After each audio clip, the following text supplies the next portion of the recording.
Ana hitung rumah sing wengi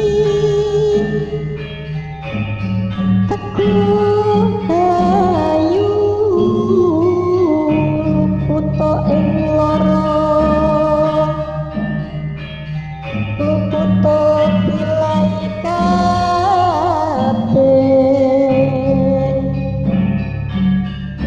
jin setan tatan purun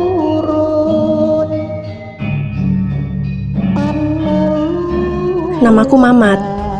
Aku berusia 19 tahun dan tinggal di salah satu kota kecil di Jawa Tengah. Aku punya sahabat, sebut saja si Anom dan si Itong. Hampir setiap hari, kami selalu bersama karena memang rumah kami berdekatan. Mau siang, mau malam, kami bertiga selalu bertemu di pos ronda dekat rumah kami. Tidak jarang ada teman lain juga nimbrung di situ. Hitungannya semua memang sudah saling kenal. Suatu hari, kami bertiga habis ke tengah kota untuk membeli bola voli. Masih di sekitar area toko dan pasar, kami berdiri di pinggir jalan menunggu angkutan kota lewat. Orang banyak nyebutnya angkot. Tiba-tiba mataku tertuju pada benda yang tergeletak di dekat selokan jalan. Aku hampiri, ternyata sebuah cincin dengan batunya berwarna biru tua hampir kehitaman. Aku ambil, aku bilang pada Itong dan Anom kalau aku nemu ini. Setelah mereka liatin sebentar, mereka bilang padaku, "Pakai aja, Mat, aku nggak suka," kata Itong. "Aku pun kurang suka, kayak cincin orang tua," kata Anom. Ya udah, aku masukin kantong bajuku. Sesampai di kampungku, bola voli langsung kami serahkan ke Pak RW. Kembaliannya kalian ambil saja untuk jajan. Dan besok hari Minggu, bilangin ke teman-teman kalau sudah bisa latihan bola voli di lapangan kampung, kata Pak RW. Aku dan dua sahabatku lalu bubar jalan. Sesampai di rumah, aku langsung rogoh sakuku. Cincin ini mesti aku cuci dulu kayaknya, kataku dalam hati. Embannya atau logamnya seperti berbahan monel. Setelah aku sikat yang kuberi odol, lalu kubilas dengan air sampai bersih. Ternyata terlihat bagus banget. Nanti aku pamerin ke sahabatku, pikirku. Lalu aku letakkan di kamarku. Malamnya aku bertemu lagi dengan dua temanku dan 4 pemuda lainnya. Setelah aku sampaikan pesan Pak RW pada Karang Taruna, aku juga bilang untuk sampaikan kepada yang lain juga. Sekitar jam 9 malam, hanya tinggal kami bertiga di pos jaga ini. Aku langsung keluarin cincin dari saku celanaku, lalu aku tunjukkan pada mereka berdua. "Wah, ternyata bagus," celetuk Anom. "Kenapa nggak kamu pakai, Mat?" tanya Itong. Aku pun langsung pakai pada jari manis tangan kanan. Dan sedikit ada perasaan aneh di dalam tubuhku, juga agak pusing. Namun itu hanya sekitar 2 detik aja, kemudian normal kembali. "Kenapa kamu? Kok kayak mikir gitu?" kata Itong. "Nggak apa-apa kok, Tong. Aku merasa lebih keren aja," kataku. Kami pun kembali mengobrol, termasuk ngobrolin tentang tim voli kami. Sesekali aku melihat arah jalan, sudah mulai jarang kendaraan yang lewat. Namun ada hal yang tak biasa di jalan itu. Masih ada saja kelihatan orang yang jalan kaki. Hal ini aneh dan belum pernah terjadi sebelumnya. Aku pun kembali mengobrol. Kira-kira jam 11 malam, aku melihat seseorang berjalan dari jalan besar ke arah kami. Aku tidak bisa lihat dengan jelas siapa orang tersebut, karena lampu penerangan jalan kebetulan lagi mati. Aku sempat bilang pada Anom dan Itong kalau ada orang yang menuju kemari, tapi ditepis oleh mereka berdua. Kata mereka, tidak ada siapapun yang jalan ke arah pos ini. Aku pun nyeplos, "Kamu berdua jangan bercanda itu jelas ada kok," kataku. Ditoleh lagi serentak oleh Anom dan Itong. "Tetap gak ada, Mat. Kamu yang guyon ya?" kata mereka. Aku jadi sedikit takut. Masa itu setan sih? Pikirku. Karena sudah larut malam, kami pun bubar pulang ke rumah masing-masing. Hampir nyampe di rumahku, aku sempat melihat ke arah tembok samping rumah tetangga Ada seseorang merayap di tembok, tanpa tali ataupun tangga lipat. Ku kaget banget. Aku langsung agak lari ke rumahku. Setelah tiduran di kamar, aku berpikir lagi tentang orang merayap itu. Apa itu bayangan setan atau apa ya? Karena kalau itu manusia, ya jelas gak mungkin. Paginya, aku cerita pada bapakku tentang orang merayap itu. Dan respon bapakku cuma menertawakan aku. Mat, iku kowe mong ketok-ketokan wae.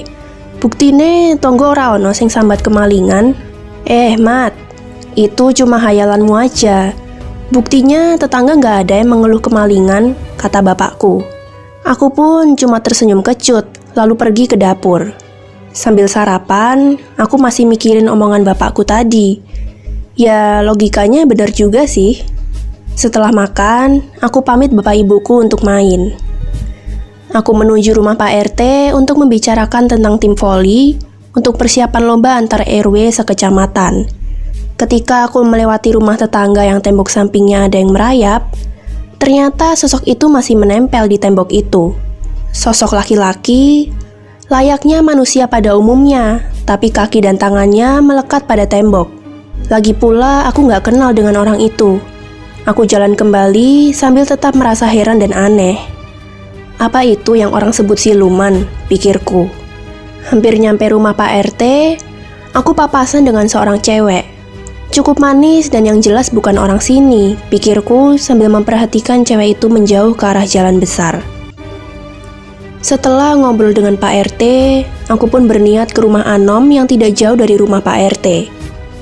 Sambil jalan ke rumah Anom, aku hubungi Itong pakai WA. Kamu kalau bisa, kita ketemu di rumah Anom. Di ujung sana menjawab, siap sob. Begitu sampai di rumah Anom, dia sudah duduk di teras sambil memotong kuku kakinya. Aku langsung duduk di teras itu sambil bilang, Nom, nanti dengan Itong kita ke kelurahan untuk mengambil jaring net ya. Sebentar kemudian Itong pun ikut nimbrung di teras rumah itu. Tiba-tiba aku melihat cewek manis itu mau lewat depan rumah Anom. Aku segera nyeplos. Guys, lihat tuh cewek, cakep banget. Mulai mamat kumat, kata Itong. Iya tuh, kumat ngayalnya, saut Anom sambil tertawa. Mendengar itu aku jadi protes. Ini bentar lagi cewek itu lewat. Tuh, kalian lihat sekarang. Itong dan Anom serentak melihat ke arah di depan rumah Anom. Dan lagi-lagi mereka berdua tertawa sambil mengejekku. Iya tuh, kucing cewek lewat. Sana, kejar tuh kucing. Aku pun jadi bingung. Mulai semalam hingga hari ini aku dianggap menghayal, kata hatiku. Aku pun mengalihkan pembicaraan akhirnya. Selepas mengambil jaring net volley, aku pun memisahkan diri dari mereka. Guys, aku pulang sekarang ya. Badanku lagi gak enak. Mereka berdua mengiyakan dan berpesan segera minum obat dan istirahat yang cukup. Aku pun melangkah ke rumahku. Di tengah jalan, tiba-tiba ada orang yang mau bertanya. Mas, mau nanya, rumah Pak Ledur itu di mana ya? Aku menyaut. Gak ada di daerah sini yang namanya Pak Ledur. Lah, alamatnya di mana, Mas? Aku balik nanya dong. Lalu orang itu malah pamit, lalu pergi. Aneh, pikirku. Sesampai di rumah, aku rebahan di kamarku sambil membolak-balik pikiranku. Aku yang menghayal atau nyata tapi hanya aku saja yang dapat melihatnya. Kayaknya sih yang kedua ya, pikirku. Aku kok jadi seperti ini sih? Namun selama ini yang kulihat benar-benar bentuk manusia semua, kecuali di samping rumah tetangga itu. Aku mesti coba 1 atau 2 hari ku jalani dulu, baru kemudian aku akan menceritakan apa yang aku alami ini. Hari Minggu jam 8 pagi, aku sudah di lapangan dekat balai RW. Sudah banyak yang datang. Ada juga ibu-ibu, juga pada datang di samping para bapak.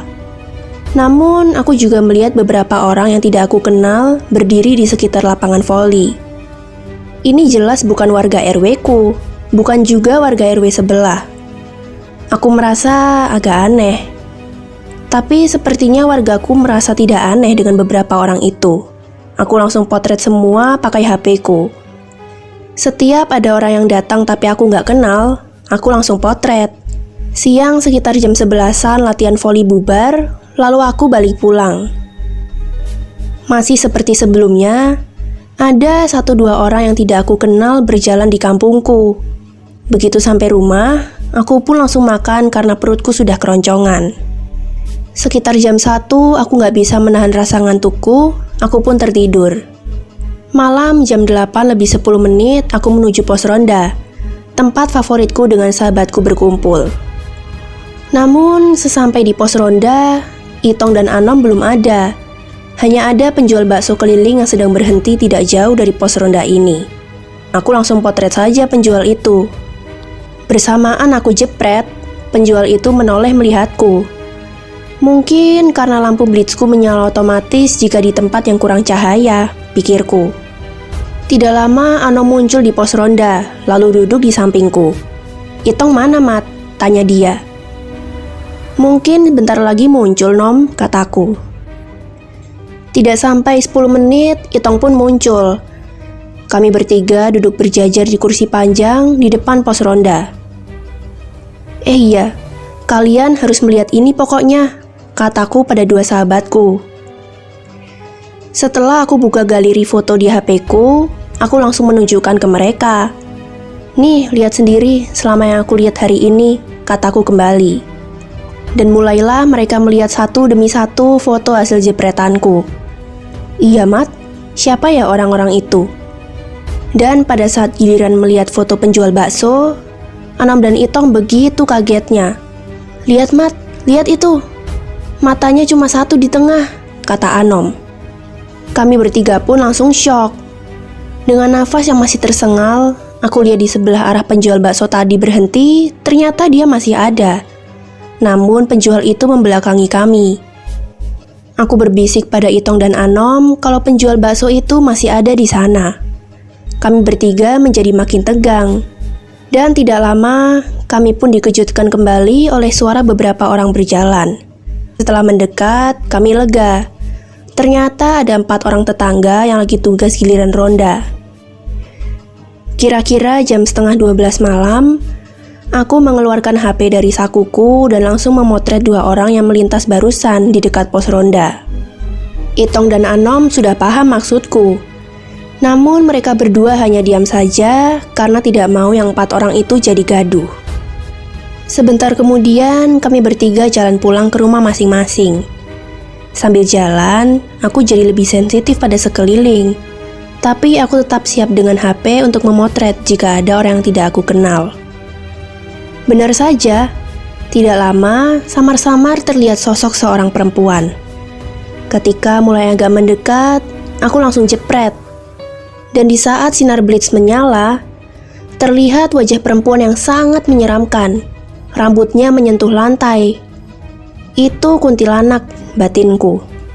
Aku langsung berlari secepat-cepatnya ke arah rumahku. Sesampai di rumah, aku langsung ke kamar mandi untuk mandi karena tubuh basah oleh keringat. Setelah selesai mandi, aku menuju kamarku.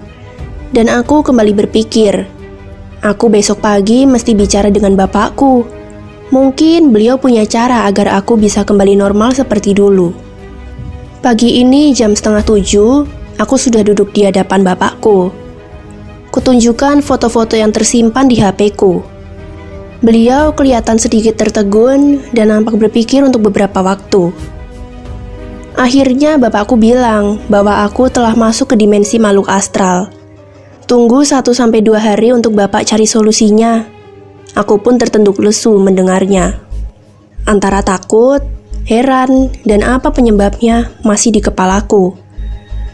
Aku harus berani, aku tidak boleh lemah, kataku dalam hati. Lalu aku menuju ke belakang rumahku untuk beri makan burung piaraan bapak. Aku dikejutkan dengan sosok makhluk abu-abu di pojok paling belakang rumahku. Aku lari ke kamar, ngambil HP, lalu kembali ke belakang rumah. Makhluk itu masih ada, jadi aku langsung potret. Namun makhluk itu tidak bergeming. Sosok itu menyerupai orang tua banget. Rambutnya panjang dan tangannya ada 4. Aku beranikan diri untuk terus menatap makhluk itu. Tapi karena tidak juga bergeming, maka aku teruskan rencanaku untuk ngambil sangkar burung itu, lalu aku bawa ke depan. Setelah beresin burung dan nyuci motor, aku ke rumah Anom. Selama aku jalan kaki menuju rumah Anom, aku menjumpai beberapa orang yang tidak aku kenal. Namun, kali ini tidak aku potret lagi. Di rumah Anom sudah ada Itong sambil duduk di teras. Aku pun langsung gabung dengan mereka berdua. Hampir 5 menit kami saling diam dan akhirnya Anom membuka pembicaraan. "Mat, gimana kalau tiap kamu ngelihat makhluk halus, bukan dipotret, tapi di video aja?" Kami pun membahas itu mulai dari alasan sampai tujuannya. Setelah aku sepakat dengan syarat mereka harus menemani pada saat memvideo, mereka pun setuju. Malamnya kami bertiga sudah duduk di pos ronda, tempat kesukaan kami. Setiap sekiranya aku melihat ada yang asing atau orang yang tidak dikenal, aku segera memberitahu Itong dan Anom untuk selanjutnya kita bertiga menyalakan kamera pada HP. Setelah terekam, kita cek video pada ketiga HP ini, dan yang terekam hanya di kameraku. Dengan segera, aku lepas cincin yang kupakai ini dan aku kantongi, lalu siap-siap memperhatikan sekeliling lagi. Dan masih juga ada orang asing yang lewat dan langsung kami rekam. Kemudian kami cek hasil rekaman itu, ternyata di HP kami bertiga tidak terekam. Sekarang giliran Anom yang memakai cincin itu, dan aku pun mulai mengawasi sekitar. Ternyata malah Anom yang melihat ada orang asing lewat, serta-merta kami bertiga pun merekamnya. Dan akhirnya sampai pada satu kesimpulan bahwa 100% penyebab ini semua adalah cincin itu. Aku jadi lega dan kami pun membubarkan diri karena sudah jam 1 malam. Pagi-pagi setelah aku mandi dan lain-lain, aku ambil cincin di kamar, kemudian aku buat lubang di belakang rumah sedalam 70 cm. Aku masukkan cincin itu ke dalam lubang, lalu kututup kembali sampai rata. Sekitar jam 10-an pagi, kamarku diketuk dari luar. Ya, aku biarkan saja. Karena kalau bapak atau ibuku tidak pernah sampai mengetuk, ketukan itu terdengar lagi. Itu terjadi berulang-ulang sampai akhirnya aku berdiri dan buka pintu kamarku. Ternyata di depanku sudah berdiri satu sosok perempuan tua dengan memakai kemben hitam. Dia berjalan perlahan ke arahku. Aku otomatis terbelalak kaget dan masuk kamar kembali. Namun sosok itu terus bergerak ke arahku. Gerakannya sangat lambat. Aku pun akhirnya berteriak setelah melihat jari perempuan itu mempunyai kuku yang panjang dan tajam. Barang yang ada di dalam kamar ini sekenanya aku ambil dan langsung aku lempar ke arah sosok itu. Namun ternyata tidak banyak membantu. Aku terus berteriak minta tolong, tapi bapak ibuku sepertinya tidak mendengar teriakanku. Aku tersudut di pojok kamar. Aku seakan menyerah, seakan pasrah. Namun sosok itu dengan sangat perlahan terus mendekatiku hingga berjarak 10 cm. Dan tiba-tiba ada suara. "Mat, Mamat, bangun, Mat. Jam segini kok tidur sih, Mat? Mat." Perlahan ku buka mataku. Ternyata di hadapanku ini ibuku sambil menepuk-nepuk badanku. Atas saran dari sesepuh kampung yang diberitahu bapak, cincin itu sebaiknya dibuang saja ke Laut Selatan hari ini juga. Sampai di sini cerita Mamat. Stay tune terus di channel ini. Bye!